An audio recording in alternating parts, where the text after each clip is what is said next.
Welcome to the hottest movie review on the internet today, the A-List Review.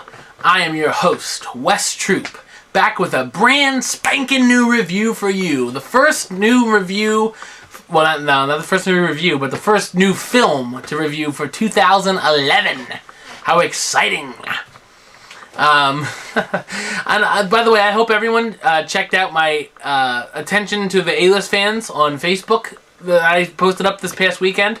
I'm looking for some advice from the A-List fans themselves, or even if you're just a regular, not a regular viewer. If you have any advice for how we can make the A-List better, I'm all ears. So hopefully we can get some viewers up and stuff like that. So check it out. It's on my Facebook.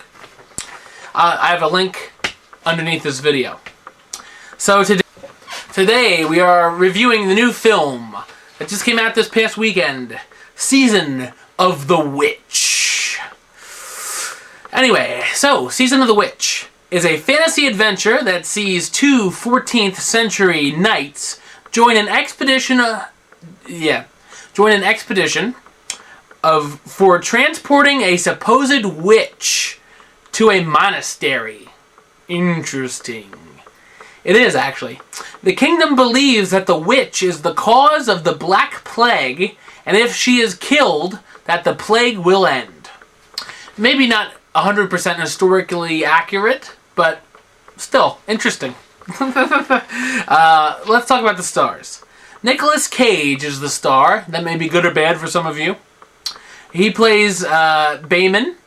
Ron Perlman, Hellboy himself, plays Felson. They're the two knights, by the way. Stephen Campbell Moore plays de Belzag. I think that's how we say it. I forgot. Stephen Graham plays Hagamar. They're part of the group that the two knights go with, by the way. And Ulrich Thompson plays Eckhart, also part of that group. Claire Foy plays the girl, who's sort of the witch, who is interesting, a newcomer, by the way. Robert Sheehan plays Kay, also part of that group. And Christopher Lee, Darth Dooku, Count Dooku himself, you won't get away this time, Dooku, is here, and he plays Cardinal D'Ambroise. No idea if that was right. Okay. I thought, oh my God, Count Dooku's in this film. Now it just shot up a point. So here's what I thought of the film. I checked RottenTomatoes.com and I was like, holy crap! After I saw this film, I may be one of the only few people who enjoyed this film.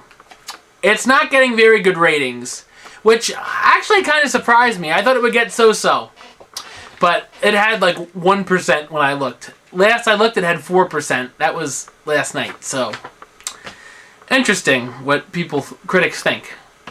They're the ones who jerk off to Meryl Streep, I guess, so not that Meryl Streep is bad, but whatever. In the words of Robert Englund, they're the ones who jerk off to Meryl Streep. Okay. This film, seriously, is a lot better than people are making it out to be.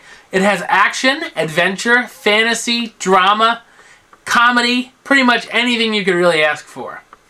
I thought the story was good, and the journey to the monastery kept me easily entertained. I'm a sucker for entertainment, what can I say? Of course, were there some cliches? Well, duh. Of course, it's a popcorn flick. It's not looking to win any Oscars. It's not out there saying, I'm the best film of the year, because it's not. But, you know what I mean? Whatever. I think critics are just too harsh on this film. I really do. On the acting side of things, you got Nicolas Cage as your star. It's Nick Cage. You like him, you don't. If you're a fan of him, you'll like his performance. If you hate Nicolas Cage, you won't like his performance. You know what I mean? You like him or you don't. I like Nicolas Cage, so.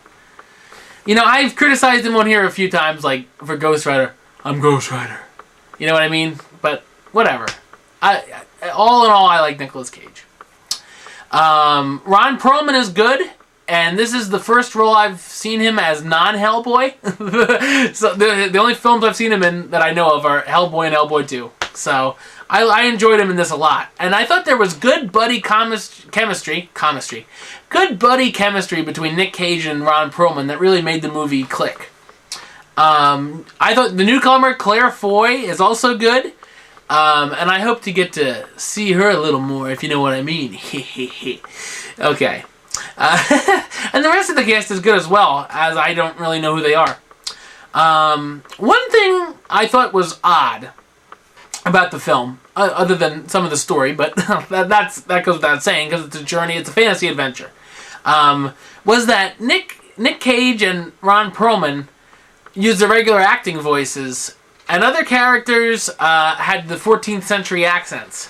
You know what I mean? I was waiting for Nick Cage to bust out an accent, but he's like, I'm a knight. What are you going to do about it? I'm like, did they really talk like back in the 14th century? I remember I heard the one scene, he goes, oh shit. I'm like, did they know that word back then? I don't know. But, I found that interesting, that was the direction they went with. Not that, you know what I mean? It worked, I just thought it was weird. Anyway, it's still a good, fun ride, as I say on here a lot. If you're looking for a good time at the movies, I suggest you check it out. It was a nice surprise for me because I had no idea what it was going to be. I went with some friends; they enjoyed it, so 3 of us like the film. I don't know. By the previews, I'm like, is this horror? Is this action? What is it? But it is what it is. It's a fantasy adventure, and I enjoyed it. It takes some twists and turns that you might not expect too. So definitely, I say check it out. Therefore, the A-List gives the film Season of the Witch the rating of Do It. So if you don't know what movie to see out there this the next few weeks, who knows if it'll even last that long because of the reception it's getting. When it comes to DVD, maybe check it out. I suggest it. All right, so till tomorrow, where I will have another random review. Till then, troop out.